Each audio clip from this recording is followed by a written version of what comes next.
again. Shit, I fucking forget how to do that. I just got it says live in the top left corner. Oh, there we go. We are live. Sweet, we're live. All right, I'll ignore that screen. Hello and welcome to your SteelerNation.com podcast, sponsored by Total Sports Enterprises. I'm your host, Obi-Wan G.Stryker. And with me are both of our Draft Jedi Masters for Steeler Nation, Matt Papiernik and Ben Mickalien. Matt and Ben, welcome back from your weekends away. I hope you enjoyed the draft at least as much as I have, and may the 4th be with you. May the 4th be with you as well. I'm happy to be back. Yes, awesome. Yes, it was a long weekend. Awesome. Well, it was for me as well. I just stayed on this computer the whole weekend. But I had a good time. We had lots of laughs, and Steeler Nation was amazing at, chatting and keeping me going the entire time. So we had a blast. We had an absolute blast for the draft coverage, which ended up coming close to about 18 hours. And I think I was only off screen for about 8 minutes, but people don't want to see me go to the bathroom. So that's the way to do it. So first things first, I wanted to touch on a couple things before we jump headfirst into the draft. And that's a couple of the moves that just happened here in free agency, especially the one today. That was the signing of Alejandro Villanueva to the Ravens on a 2-year, $14 million contract with $8 million guaranteed. Now, the call is that he's supposed to be starting at left guard until Stanley comes back, and then he's expected to move to right guard. I wanted to get everybody's thoughts, at least on this move financially and what it means to you guys. Yeah, I mean, I think that I think the market for the tackle position, I don't think it's as that luxurious as what the Ravens think. I think that was a lot kind of for now I love Al. He was good for the Steelers for a specific amount of time. Obviously he fell off there. The Ravens may see something that the Steelers just don't. Yeah. I personally think it was a little bit of a higher price tag than what he was worth. I hate to say, I hope he does well, seeing that like once a Steeler, always a Steeler, but then once a Raven, always a Raven as well. I'm sorry, Chris Wormley, it does not apply to you. Yeah. But I think that TJ Watt and Alex Highsmith are licking their chops. And I agree with you there. Matt, do you have any insight also to add from your point of view? Oh, yeah, sucks to see him leave, because he was a loved member of the Steelers organization, especially with his background and everything of that nature. He was an easy guy to root for. Sucks also he's going to a rival because that, like Ben said, makes him harder to root for because I think everyone around the NFL roots for a guy like that with his background. But, his time was come. I think they overpaid a little bit, but I guess can you really overpay for someone who can be your left tackle week one? I guess not, but it'll be interesting. I think it was a wise decision for the Steelers to move on with their point in the direction they're headed. Nice. And for me, everything kind of worked out. It definitely $14 million was more than I thought Villanueva was worth. $7 million, or at least $8 million guaranteed. I was hoping to get him around 6 if we were going to bring him back, 5 or 6. But even that, it was time to move on from Villanueva. And the one aspect that I find the most interesting that the Ravens are trying to do with this is move him to right tackle. This is a guy who played wide receiver in college. This is a guy that was drafted and started playing as a defensive lineman. Then the Steelers took him from Philadelphia and turned him into an offensive tackle. And he's strictly been a left side tackle. So moving from left to right is one of the hardest things to do on the planet. We talked with Zach Banner about that as well. And this late in his career, like earlier on in your career, I think you could probably make the mechanical change. That's why swing tackles are so coveted. Because if you can switch your body movements to be completely opposite when you're doing the toughest job in the NFL, and that's holding the edge of that offensive line to protect your quarterback and then make sure that the plays get off from the backfield, that's just, you can't make any mistakes. And on that side, he's going to have, if he's going to be playing right tackle, he's going to be having TJ Watt breathing down his neck. And that at least is a matchup that I'm looking forward to. I'm sure the two of them are great friends, but that matchup is one that TJ Watt, I feel, can exploit and hopefully get a lot more sacks this season. And next one on here quickly was that Terrell Edmonds was declined the 5th-year option after Minka Fitzpatrick got his 5th-year option accepted. I was surprised, since this is supposed to be like around 6.75 mil to hold to retain him as a safety. It must mean, I guess, the Steelers are ready to move on. Matt, I will start with you on this one. Yeah, I think part of it definitely has to do with it now being fully guaranteed. Or originally when the rule came about, it was just guaranteed for injury, so a team could cut him and move on if if they weren't happy with his player or anything. I think that plays a role in it, because I think they want some cap flexibility going into next year. But then also, I do think they're interested in extending him long term, but just one of those. I think they might be hoping to try and get him in a number lower than that. There were only 2 safeties that signed in free agency higher than that per year this offseason. So there weren't many going for that high of a price, at least in the open market. Yeah. So I think I would like to see him stay around. He's improved every year. He's been consistent the last year and a half to 2 years. He gets kind of an unfair shake from a lot of Steelers fans. He was thrown into the fire early as a rookie and played the most snaps of any defender his rookie year on the Steelers. So I don't think they're looking to move on. I just think they're hoping to try and get a more team-friendly deal out of it. Yeah. Good call, Yeah, Ben. and I agree with that. I mean, if the cap situation was different, I think that would also play into it as well. I mean, obviously the Steelers, pun intended, are balling on a budget here, and they have to. So they're kind of they're lining everything up where it's going to be a lot more favorable, I think, next year for it. And they're taking advantage of him still being under contract. And at the same point, too, it's still a prove me year as well, which, of course, it's good for the player and it's good for the team. So it's going to be neat to see how he responds to that. Yeah. And again, just how the dominoes fall a year from now. And just for everyone joining today, it is May the 4th. May the 4th be with you. It is Star Wars Day. I am in theme. If you saw the promo, I was doing my Yoda impression. I was doing my Wookiee impression. Also got some of my fun stuff up here behind me with some Tauntauns, a Millennium Falcon, and Rancor Monster over there, along with Slave One, Boba Fett ship. And just showing my Star Wars pride today in my Jedi robes, coming to you guys, showing you the Force that was administered in the draft by the Pittsburgh Steelers. See how I did that segue? That's why I'm a professional, guys. That's good.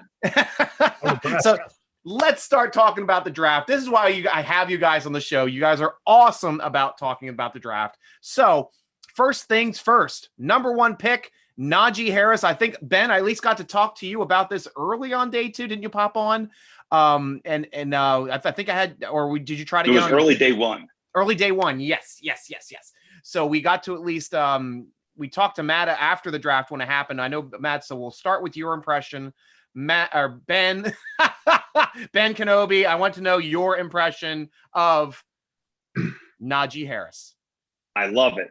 I absolutely love it. I am so happy. He's one that I think if we go back to at the beginning of March, last month, I was saying Najee Harris, and even on Thursday night, all about Najee Harris. Yeah. As Kevin Dotson said, he's a polished product. He's ready to be thrown in there.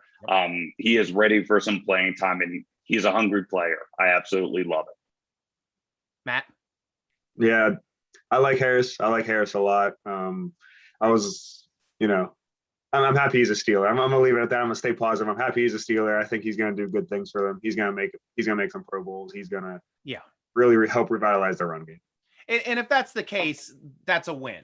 Honestly, it's fun for me to have an actual running back on the roster. Haven't drafted a first rounder since Mendenhall.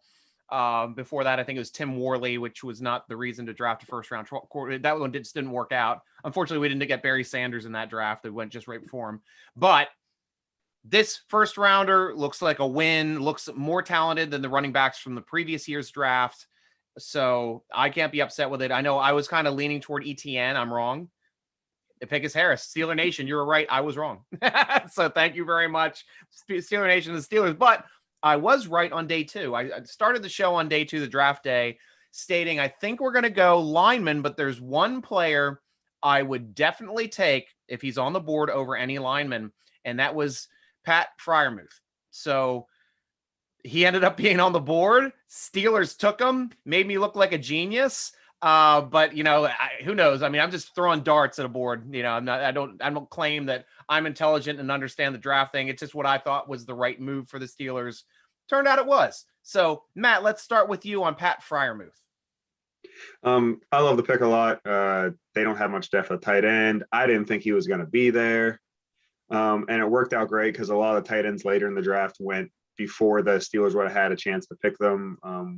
The next couple tight ends went before the third round pick, and even the other ones went earlier than I expected. So it ended up being a great pick for them. He's going to really help in the run game and in the passing game, really giving them an additional threat there. Yeah. Ben? Yeah, absolutely. I mean, he's that added depth, and I think that we got him at a discount, which is great. I agree with Matt. I mean, I saw him going the first half of the second because it was honestly him and Kyle Pitts were like the top tier ends there. So yeah, I was surprised by it. I'm not mad at all. And I think he's going to be a major lift and a major asset here in the starting offense, ultimately. Nice. And I got a couple questions over here on YouTube. Robert's asking me my green drink that I have. If you don't watch Star Wars, you know that Luke likes drinking some green milk when he's alone on an island. Delicious. And my green milk is fortified with vodka and Kahlua. So this is a green Kahlua, or green, I guess it would be a green Russian. If you got to think about it, it's a green Russian. Green A Russian. leprechaun. Star Wars is green Russian. So delicious. It's just a couple drops of blue food coloring. I was trying to make it blue, it turned green. So there you go.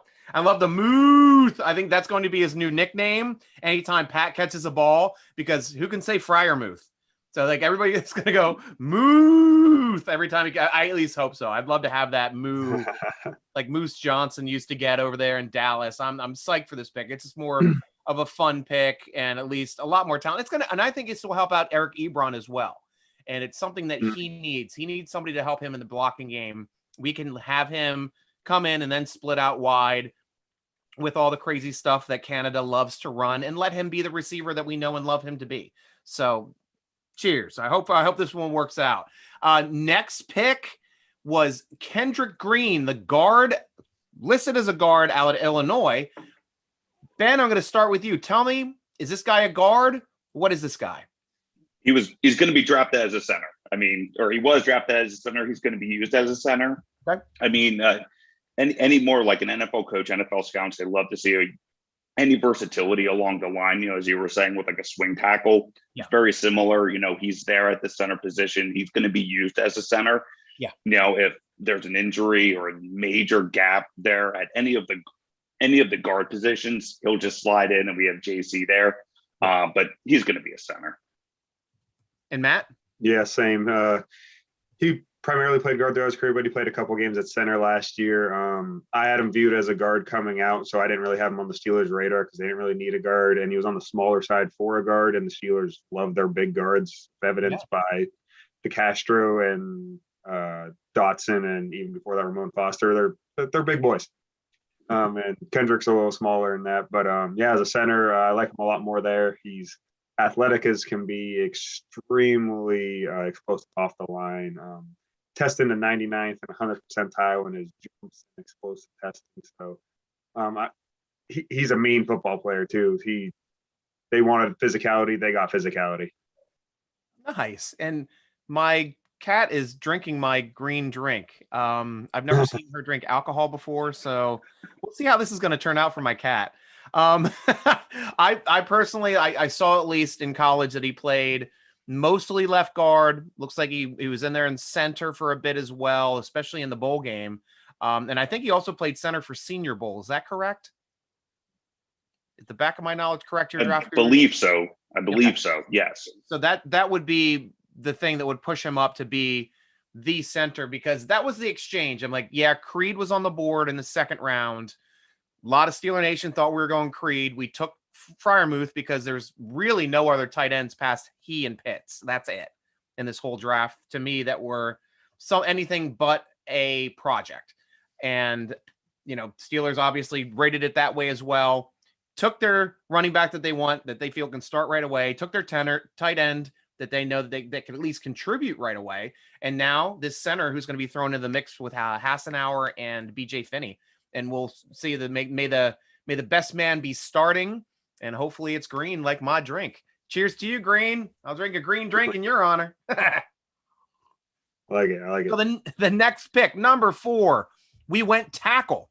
So this is what I loved about the draft too, guys. Running back, tight end, center, tackle. First 4 picks.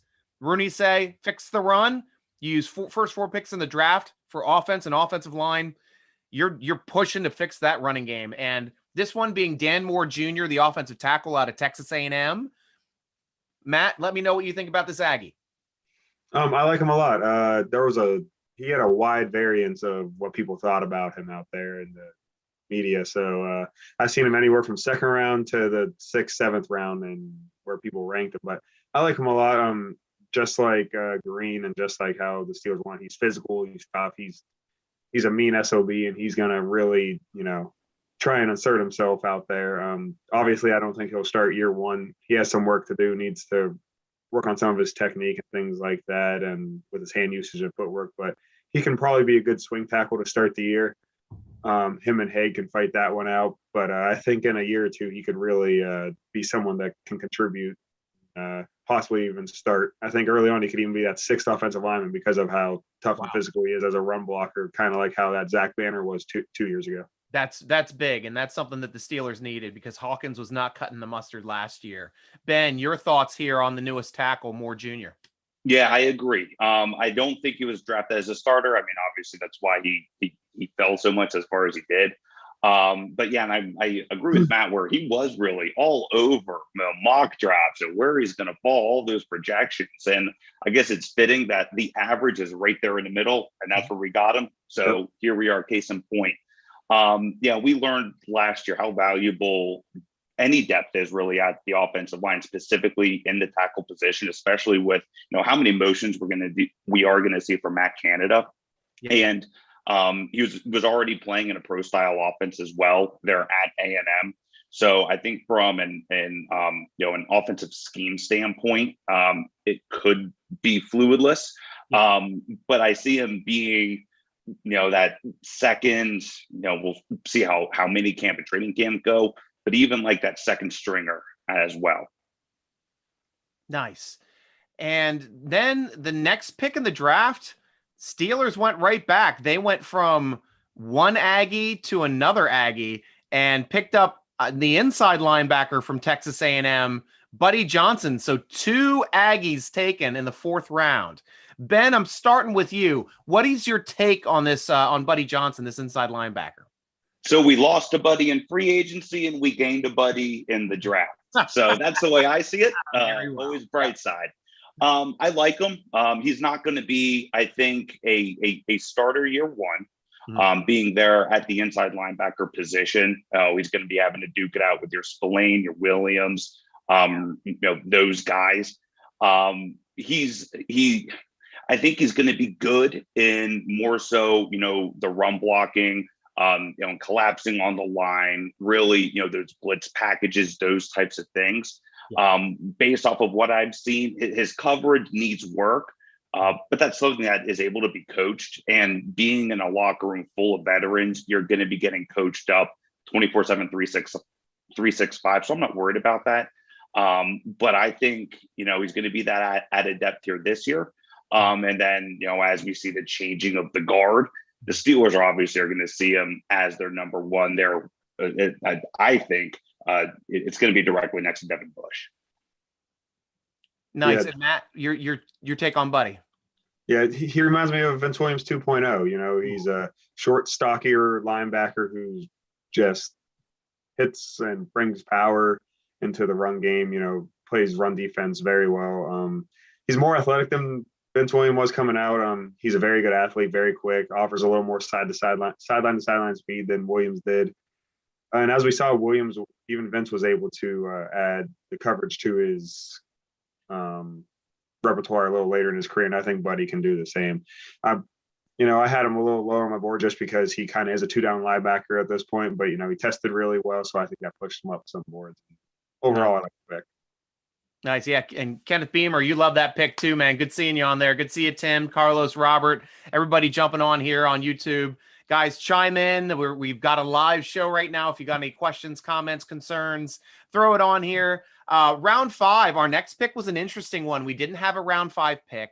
We used a 4th round pick for next year to jump back into the 5th round for where I thought they were going to be taking the cornerback Wade, but they ended up taking a defensive tackle, Isaiah Loudermilk from Wisconsin. So we're just going to skip over this pick. We're going to talk about Quincy Roche now and what he did in the 6th round. This is a complete inside joke with Steeler Nation. They keep asking me about Loudermilk, and I keep making bad jokes as opposed to talking about Loudermilk and what I think of him. I always say I prefer like a quiet whiskey to a louder milk. And that's what I'm drinking tonight. I've got my whiskey in my glass here, with my baby Yoda, my Steelers mug, baby Groot as well. Mixing liquors. That's an interesting choice. And it's not a good idea with whiskey and a milk product now that I'm thinking about it. Screw it. This is a 12-year Highland Park, and I'm enjoying that whiskey very much. Slightly smoky, a little bit of sweetness to it. But yeah, jokes aside, let's go back. Defensive tackle from Wisconsin. Wisconsin's a school we love, obviously. Is this a player that even played with TJ? I want to start with you here, Matt, since I ended with you on the last pick. What's your thoughts here on Loudermilk? I don't know if he played with TJ. If he did, he didn't play then because that would have been his first year probably. But Loudermilk as a whole, I think he's an all right player. He's a well-developed player at where he stands right now. He can come in and provide a little bit of rotation as a backup. I think he lacks a little bit of explosiveness and real potential to ever become a starter. I just hated the idea of the trade, though. I really did. Yeah. I saw on your ranking for that one, that was your lowest rated pick of the draft. Yeah, and not for the pick itself, you said? Okay, to explain why, guys. I don't need to explain. You can say it. You're the fine, Stryker. I mean, the fact that you already read it, I love it. It's only got posted like an hour ago. Dude, I'm on the ball on this stuff. Yeah. I didn't remember who wrote it. That's why I asked you pre-show, but that was why. But go ahead, tell us. But yeah, it wasn't for him. It was more so the fact that they gave up a pick from next year. Right now they have 7 picks next year, now 6 after that trade, and they expect to get some comp picks, but next year draft's going to be loaded and deep because of all the people that return to school. I mean, everyone was allowed to return to school regardless of their status because of the COVID year. So this was actually the lowest number of draft entries in a long time. Wow. It was at least like 15 plus years. So next year's going to just have so many people. So those 4th, 5th round picks are going to probably be people who would normally be, 3rd, maybe even 2nd round picks. Wow. That fell down a little bit. So I just hated the idea of it. I understand they're going to have picks next year, and they liked him a lot. Tomlin said, hey, we didn't think a guy like him was even going to be available there, so they had to go get him. But yeah, next year's just such a good draft that I'm not a fan of that. Good points. Ben, your thoughts? Yeah, I was very surprised. I honestly, I would have gone corner. I mean, I'm surprised even it took them that long to really, I know we just got done with Buddy Johnson, but just addressing the defense as a whole. Yeah. I was thinking corner the entire time. It is going to be interesting competition in mini camp and preseason of just how the dominoes are going to fall, not so much in the starting roles there along the defensive line. But I'm thinking, that second tier, because we know injuries are going to happen. As we saw last year, they had a steady rotation, and especially their goal line package as well. Yeah. And, based off of what I've read and I've seen, and the same number is like he plays like a Cam Hayward. So it's going to be interesting to see how he transitions. Wisconsin is famous for just breeding the blue collar bruiser guys in the trenches. So I agree with Matt in that I don't see the immediate value in it, especially with our needs at cornerback and other defensive positions. But ask me in 2 to 3 seasons about it, and I think I would have changed my mind. Nice. Yeah, and for me, I know we have got a quick question on here too. Tim asked, they have compensation picks for next year. Yes, they do. The big one being Bud Dupree leaving. I think that Bud Dupree pick they're thinking is going to be a late 3rd. If not, worst case, it's going to be a 4th.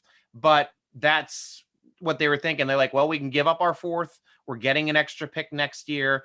Though I understand your reasoning also, Matt. It would be nice to have all of those picks instead of having to give one up. But if this guy turns out to be a mini Hayward and getting them here in the 4th round, it's a home run pick if it ends up working out that way. So best of luck to Loudermilk. He's going to have to work hard to make this roster because this roster is returning the 6 players that were already here the previous year.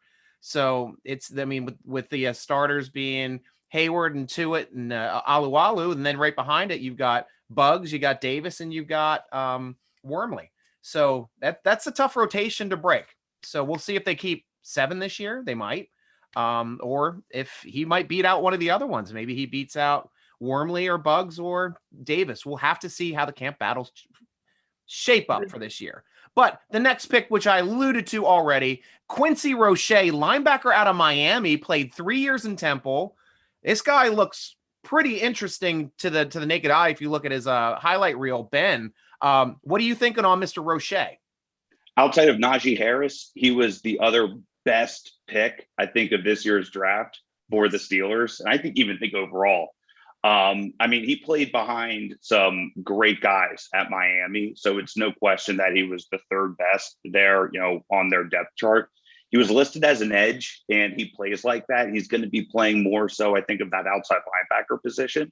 So I think that transition is going to be tough. He's more of an edge guy in terms of collapsing on the line, blitz packages, and doing those types of things as opposed to dropping back into coverage and, playing in that typical, that zone blitz type of scheme that we're used to seeing.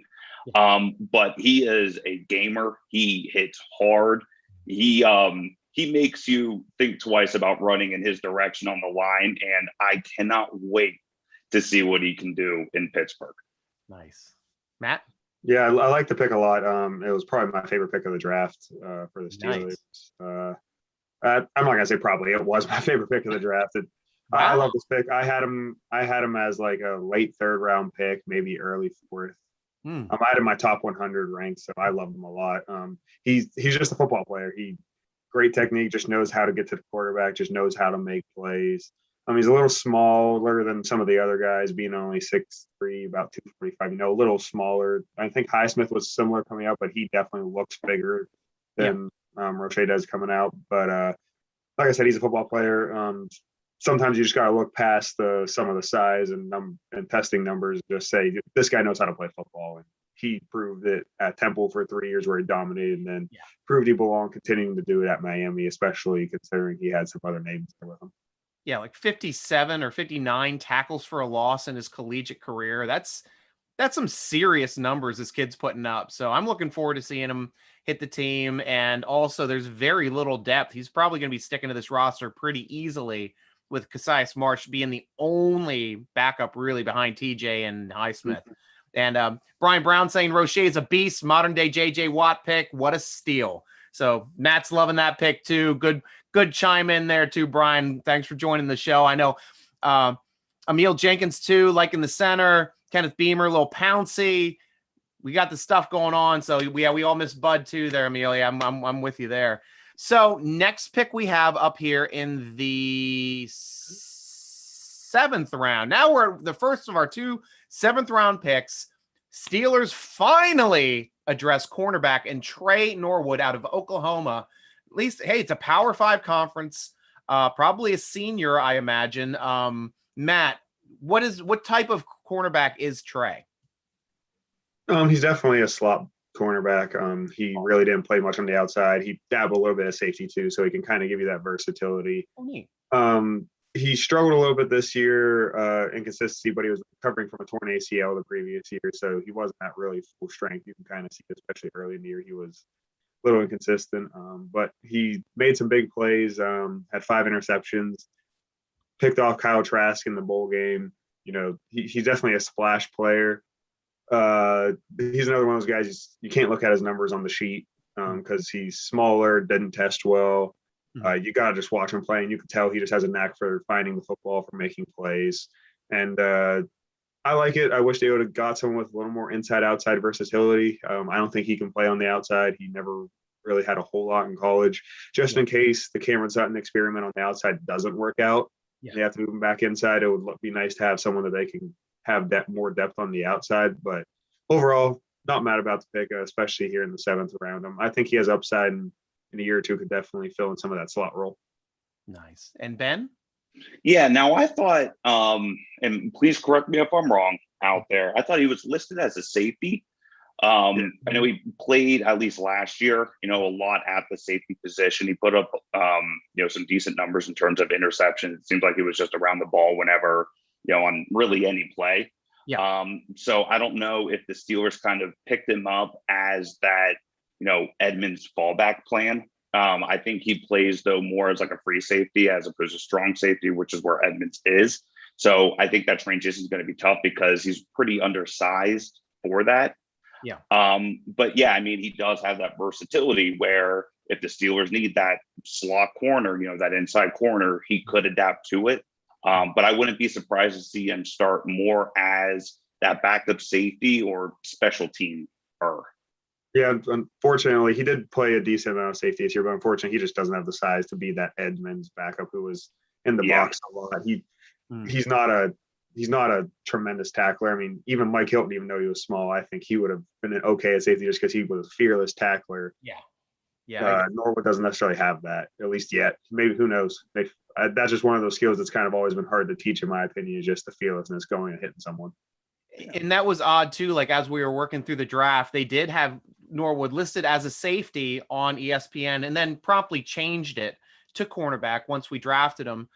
Same thing happened when we drafted Kendrick Green, who was listed as a guard, and then they changed it to center. So they're just, I think they're trying to just change it to see what fits us better. Who knows? But now we're getting to the last pick of the draft. It was only 5 picks, I think, before the end of the draft. This was one of my absolute favorite picks of the draft. I honestly thought I've mocked center to the Steelers this year, mocked punter to the Steelers this year, and I was hoping it was going to be the last pick. I actually had Duffy on my mock, but I was happy as hell to see that Presley Harvin III was drafted out of Georgia Tech, the biggest punter I've probably ever seen. Ben, what does this guy mean to you? I know what he means to me, but what does he mean to you? Because I thought of you the entire time. Like, I bet Stryker is just having fun way up there. Yeah, I was already 6 drinks in, and I cracked another one, and I was like, that was it. The party was on.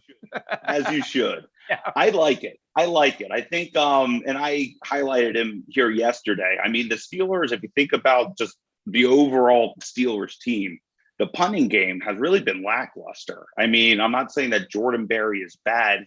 He's been averaging kind of in the middle, if you're comparing him to the overall league. Yeah. And just based off of the last 2020 season, I mean, Harvin III has surpassed all of that. He was a Ray Guy winner, an All-American, All-ACC player. Yeah. He's great. I think he's a great directional punter. Has a great leg. And one intangible asset, if you want to call it that, would be the way that he can handle snaps. So it also shows that he can adapt to being the holder as well in the special teams packages. He was great with, handling bad snaps over his head. He's a huge target. He's kind of hard to miss. But I think he's going to be definitely fun to watch there. If you're pinned back deep and you need a big play in order to flip the field position, he's the guy. And your thoughts there, Matt? Definitely the most fun pick of the draft, and it's really not even close. He's an absolute unit of a human being. I love that term. Now describe to Steeler Nation what a unit is, because I love that term. A unit. I'll give another comparison. Ramon Foster's a unit. Casey Hampton was a unit. They are just large individuals that you stick them there, and you're just like, whoa! It makes you take a step back and be like, without even knowing they're football players or anything. You just go, whoa! Yeah. Yep. But I love it. It was clear last year they wanted to move on from Jordan Berry. I mean, they didn't re-sign him, and they tried finding a replacement for him, but then brought him back early in the year because they didn't really have much success. Harvin has a massive leg, can really put some deep ones out there. My one buddy actually went to Georgia Tech, and he wasn't as high on him as I was or as some of the media was. But I'm like, hey, I think you're just sensitive because Georgia Tech wasn't as good as, usual. You probably saw him out there a little too much. Probably wish he would have had to be on the sideline a little more, but no, I love the pick, and I think Danny Smith's getting a good one here that he could do something with.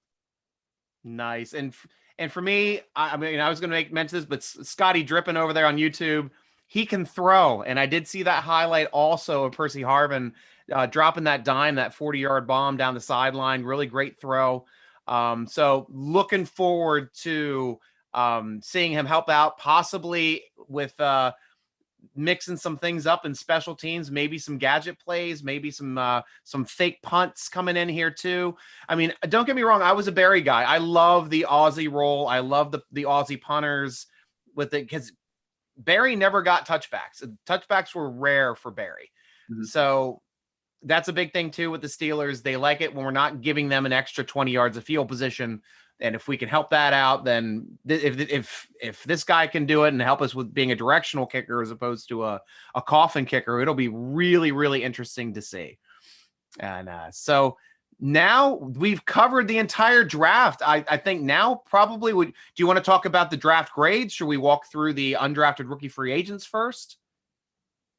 I mean, the only one of the undrafted rookies that I love is Shakur Brown, which is the cornerback out of Michigan State. I'm honestly really surprised that he wasn't drafted. I had him going, it was, yes, later in the draft, but like 6-7.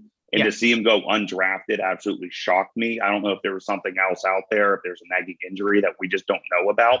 But I'm glad that the Steelers were happy to pounce on him. He's going to be that, that inside corner guy. He's going to be that lockdown Mike Hilton.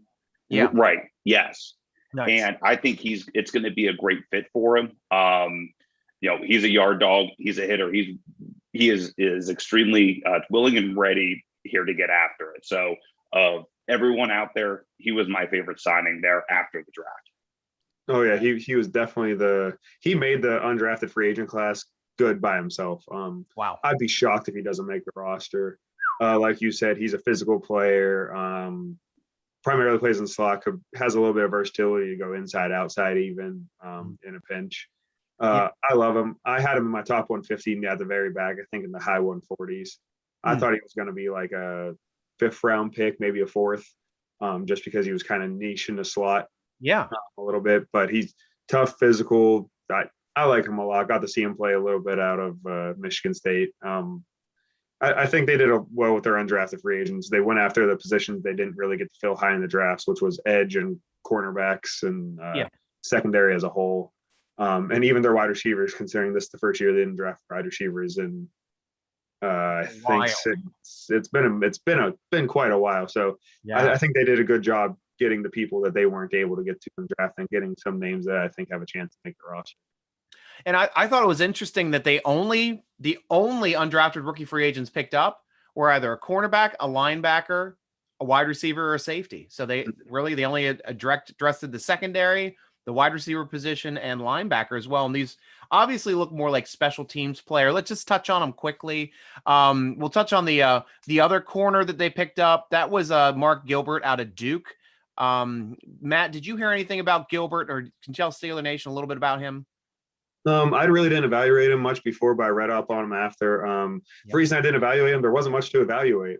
He really hasn't played since 2017, last 3 years. He's been out hurt, hasn't he? Yeah, I think he played like 200 snaps the last 3 years combined. I watched a couple series of him from back in 2017 after I found out who he was, and he looked good. He looked real good.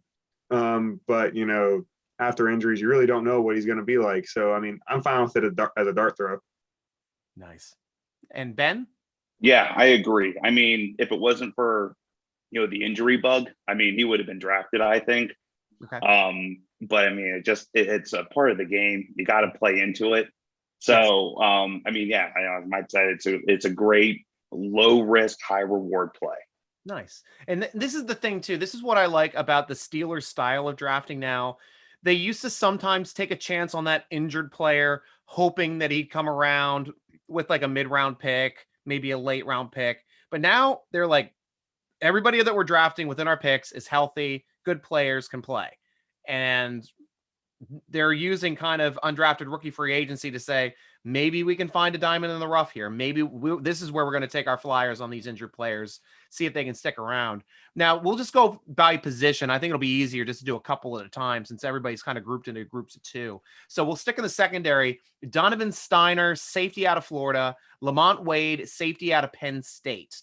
So, Ben, can you tell me about the safeties here picked up? What type of players are they? They're, I think, based off of what I saw, they're kind of the same player, the same package, where they're, they are a little bit undersized, but whenever they tackle, they aim for the ball. Especially with Wade out of Penn State. I mean, he put his hand on the ball, his helmet on the ball. He made turnovers. Like, he made Justin Fields. He hit him so hard that he fumbled at the 1 yard line and he recovered it for a touchback. So it's one of those where, yes, they are undersized.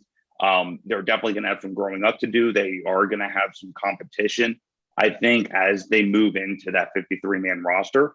But we need safety depth, and they are going to give, Trey Norwood being, the only drafted safety. But they are definitely going to be, I think, if not both of them, at least one is still going to be here on the roster, probably into the next couple of seasons. Nice. Matt, do you have anything to add? Yeah, both I think have some special teams capability. I like Steiner a little more than Wade just because I've got to see Wade at Penn State probably more often. And Steiner, I did some research on, probably didn't get as much of the negative plays on him just because it's harder to find the negative plays than it is to find the good plays unless you watch the full game. Yeah. Like Ben said, they're both football players. They're both, they know how to play the game. They're not afraid to tackle. They're, I like Steiner just because of his size. He has kind of a Terrell Edmonds build to him, so I think he could be a good backup for him long term. Nice. So let's move over to the wide receivers. Rico Bussey out of Hawaii and Isaiah McCoy out of Kent State. Matt, I will start with you. These speed guys, these tall guys, they fast guys. What type of receivers are we looking at? Yeah, both are big play guys. Bussey's more does it with quickness. Kind of reminds me of a Deontay Johnson a little bit. Okay. May not test in a super fast 40, but he's quick in and out of his breaks. Has real quick feet. Real sudden, can get separation. Whereas McCoy reminds me of like a poor man's Martavis Bryant. Long strider. Once he gets a step on you, he's gone. You're not catching him. But he's kind of really a one-trick pony right now, at least what I've seen of him. Yeah. I like Bussey. I think, like I said, he's kind of a poor man's Deontay, but closer to him just because he has that suddenness. Nice. Ben? Yeah, I like Bussey. He actually transferred out of North Texas there and played his final season at Hawaii. So he's going to be in for a very rude awakening, I think, whenever he lands in Pittsburgh. But that's either here nor there. He plays very long. He has very long arms. He's very lanky. So he's able to go up there in the red zone and make the catches. I see him being more of like that red zone threat there. I agree there with McCoy. I mean, he's going to be, that boom or bust type of player. Yep. So it's going to be interesting to see really how that translates. And I mean, we know the Steelers love their MAC players. Yeah. So he may see some favorability there, especially with Deontay. Yeah. But yeah, it'll be interesting to see how his skills translate there up to the next level. And then the last position we have here for undrafted rookie free agents, we've got linebackers, two of them. Calvin Bundage, Oklahoma State. Jamar Watson, linebacker from Kentucky. Ben, I will start with you on this one. Yeah, they're both inside guys. They both play very much inside. They're not going to be really moving out too much. They're more of, I see as being like in those blitz packages, very much to what we see with Buddy Johnson, but not really quite at that level yet. They're still going to have some catching up to do in terms of how to call the plays there on defense, because ultimately, with an inside linebacker, whenever you draft one, you see them as being a play caller on defense, having the mic in their helmet. So they're going to have a lot of growing up to do. And Devin Bush is going to be there, I think, as a great coach for them. Yes. And I mean, as of right now, they're going to be special teamers. They're going to be there for depth because, again, we know that depth is important at the inside linebacker position. Yes. But I see them there more as special teamers, maybe some specialized blitz packages. And then obviously then growing into, that starting role. Nice. Matt? No, I could be wrong, but I thought Jamar Watson was more of an outside linebacker. I could be wrong on that. Oh, I only watched one game of him, and he was lining up outside.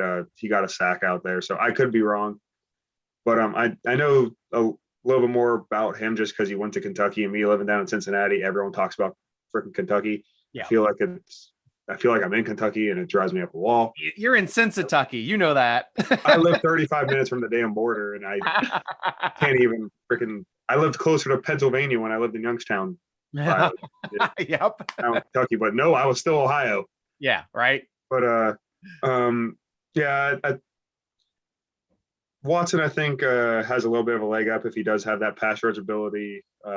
Bundage, I know, got it hurt and really was just a pure rotational player this last year for Oklahoma State because I know he had a back injury prior to that. So I think he basically being out a year and then not playing a whole lot last year because of that injury, I think he might have a longer road to get in.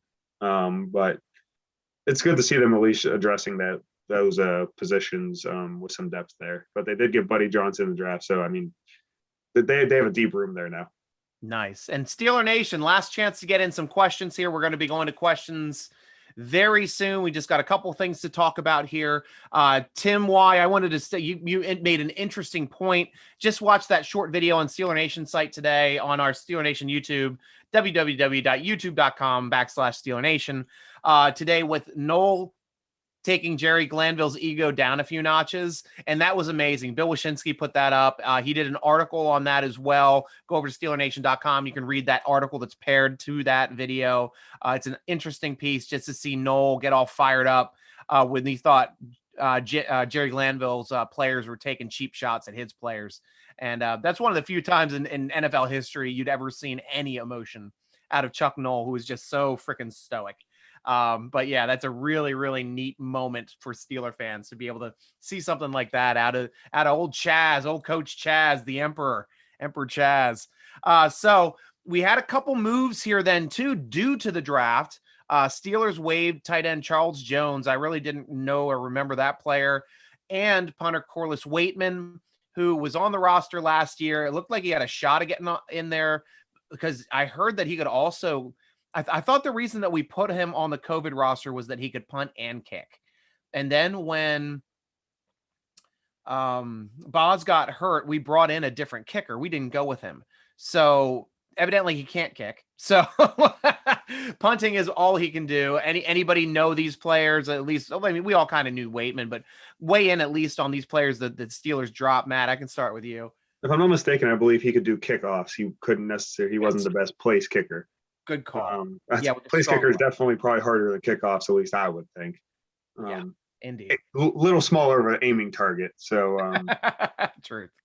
I don't think either of them were going to be on the roster next year. No. I think the COVID rules are going to be very tighter next year. You're not going to be able to have as many players, especially now with all the vaccination rule and everything. So, both those players kind of had roles somewhat due to that. And overall, I don't think they'll get brought back, at least not to the Steelers. Yeah. And Ben? Yeah, I agree. There was, with COVID, it gave a lot of the undrafted guys and a lot of the no-name guys, that chance to sneak onto a roster. Yeah. And I think that's why they were brought on. It came as no surprise to me whatsoever, especially seeing as how well they did with the draft. And the other pickup that happened, the Steelers did go out and grab another cornerback, and they picked up a guy by the name of DeMarcus Acey. So Steeler Nation, the forum was a buzz at this pickup. Ben, can you tell us a little bit about Acey? Yeah, I think he was drafted last year. Mm-hmm. He may have gone undrafted and signed with the 49ers and then was dropped shortly thereafter. So That's why he wasn't, an undrafted free rookie or anything like that. Yeah. I think he's going to be brought in to help bolster, again, that slot corner position. I feel like, as a little bit of a sidebar, the Steelers now see a lot more value in that slot corner, that inside corner position than they've ever seen before. Seeing how well, Hilton did and Sutton did. Yeah. And now that's going to be missing. And they're now trying to replenish that. And Acey is going to add to that. I think they also used him in lieu of drafting a formal corner there in the draft. Nice. And Matt, anything to add on AC? No, Ben hit the nail on the head, undrafted. Yeah. Spent some time on some practice squads. Only thing else I knew is he was a high character guy. He was voted team captain and represented Missouri at some of their media days. So at least they get a high character guy in their locker room that is probably going to work hard and set a good example for some of the other rookies and undrafted guys. Nice. And this is interesting also because right now at this point, Steelers have 93 players on the roster. So, and the only reason why they're able to have so many players right now is because obviously they haven't signed any of the drafted players yet. So once they start signing drafted players, they're going to have to dump 3 extra players. So I don't think they get any roster exemptions this year as we're moving in, because usually 90 is the set for training camp and moving into that. So we'll see a couple of these lower guys probably dropping off the roster here in the next month once all the drafted players start signing in. Since they're slotted, it's no big deal anymore for waiting for Steelers, waiting for any drafted player to get slotted to get signed, because we all know how it's going to work. Nobody can hold out, get more money. The NFLPA took care of that, fortunately. And that's one less thing for fans to ever have to worry about again. So yeah, we'll come over here to the chat lines. Mr. Nick of Time, he hopped on. He wanted to pop up and say, "May the force be with you all, Steeler Nation. Cheers." It's his birthday. Gonna watch some Star Wars. Going to watch some Wars of the Star. I'm sorry. That's a much better way to phrase. I'll watch this later, though. So great. Mr. Nick of Time, thank you at least for joining us for a bit of your birthday to pop up, and may the force be with you. So that's my Yoda there. And I'm just checking here quickly for any more questions. Hey there, good evening. One day closer to the season starting. Thanks, Mr. Hammers. We love seeing you in the draft. Good for you to jump on here tonight. Irish Steeler, thank you very much. Great podcast. Big fan from Ireland. You're a big fan from Ireland. Good to meet you there, Mr. Irish Steeler. Good to have you. You're welcome here anytime. Have a little drink with us, a little Irish whiskey, a little bit of Chilmargy. Love that. It's a good Irish whiskey. So many cheers, many blessings on you and your house and your family. And welcome very much for coming over. Yeah, I'm very fluent in my Irish. I love the islands. Traveled the whole island with my wife. That was impressive. Yeah, damn, you went off. like Conor McGregor. That's one of my things. Yeah. My family's Irish. We are from County Mayo. My wife's family's from County Galway. So we're just our ancestors were just a line apart, not far apart at all. And we found that out, and we had a nice, I think it was like our 10-year anniversary when it went through and toured the Isles. And that was supposed to be what we were supposed to do for our honeymoon. That's what they call it after you get married. But we got a free trip from an aunt and uncle of hers to go to a timeshare in St. Martin, and we took that up and then waited. We put off the Ireland trip for a bit. When we did the whole island. It was awesome. It was a great time. But yeah, always big in my heart, Ireland. I can't wait to get back as well. Tim Y showing some Irish love here as well. Wish they'd be back the punt, pass, and kick. That's usually just for the kids, Tim. It's like a big. Yeah, I remember when the Steelers won so often back as a kid. I got upset if the punt, pass, and kick kid wearing a Steelers attire lost, and I get upset. Yeah, and you always tended to see like one kid from like Aliquippa, like it's up there in a Steeler jersey for punt, pass, and kick, and they always usually would highlight them for like the AFC and NFC championship games. That was like the halftime thing they'd always do for that. But yeah.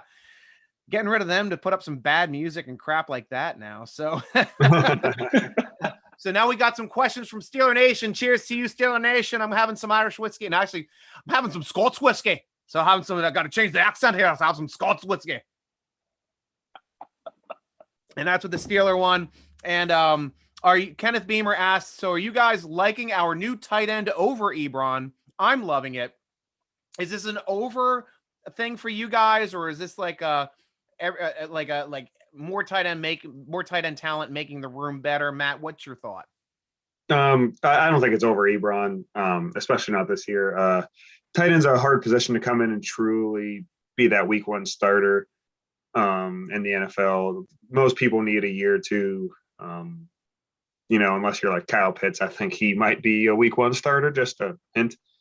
But I think he'll be a solid number 2 behind Ebron. Come in, maybe relieve him at times, and especially in run blocking situations. But he's a good receiver, but he's obviously not the dynamic piece that Ebron is. And I'm going to get some backlash for that because people will say Ebron can't catch. I'm sure to me after saying that, but I think he's more of a long-term option and definitely a number 2 for this year. Yeah, and Ben. Yeah, I mean, I agree, but if you also think about the Steelers' offense, here I guess up to like last year, they like to play with a 2 tight end set as well.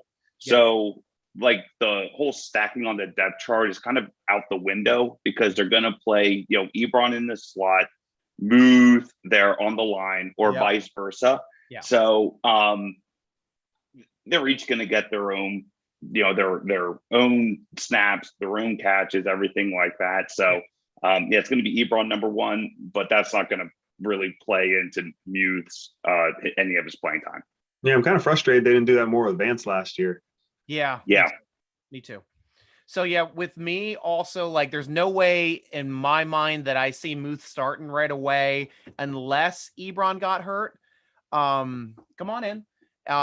Otherwise, the other aspect of that that I really love about, you want to say goodbye to everybody? Good night to everyone. This is my daughter, Viola. She's going to bed.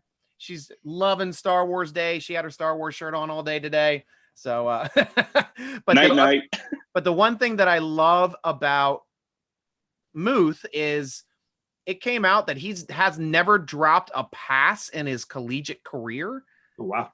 And that is something that we definitely need, is another sure-handed tight end that we haven't had since Heath Miller.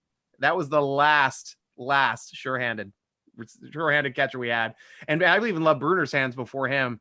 It seems like, Jesse James did his best. When he didn't catch the ball. Everybody knew he caught the ball, but yeah, right. So yeah, but that's at least my take on that. The brains of the family is here. You're right, Robert. This is definitely her. And this is Viola. And she's loving it here. She always loves to get on camera, at least for a little bit. Okay, there might have been a drop in the highlights. Litos is saying Carlos Goncalves from Venezuela. Could be, but from what I know, he definitely did not ever drop a pass in the red zone. Something that Jesse James and Eric Ebron can never say. So, a full game. I appreciate that, Litos. That's cool. So thank you, everyone, for chiming in, guys. That's been a full episode of the Steeler Nation Draft Recap Show, Star Wars Edition. And guys, you got to follow Matt and Ben on Twitter. We got Ben at the Ben Sauce _duh. That's THEBENSAUCE _DUH. And Matt Papiernik at Matt _Papiernik, MATT _PAPIERNIK. Gentlemen, thank you very much for coming back from your wedding activities from this past weekend and joining me on this recap. It's been a pleasure as always, gentlemen. Thank you. Always a pleasure joining, Stryker. And now we get to see you're the best member of the family. Yes, we do. And may the 4th be with you, the both of you as well. Likewise. Yes, sir. And Steeler Nation, read our great articles over at SteelerNation.com. Tweet us at Steeler Nation. Instagram us at SteelerNation.com. Follow the podcast on Twitter at _SN Podcast. Or follow me on Twitter and Instagram. I'm actually posting on Instagram now. So that's at SN Stryker, Stryker spelled with a Y. Thanks for joining us on the SteelerNation.com podcast, sponsored by Total Sports Enterprises. I'm your host, G.Stryker, with Matt Papiernik and Ben Mickalien, rooting along with you as always. Go Steelers!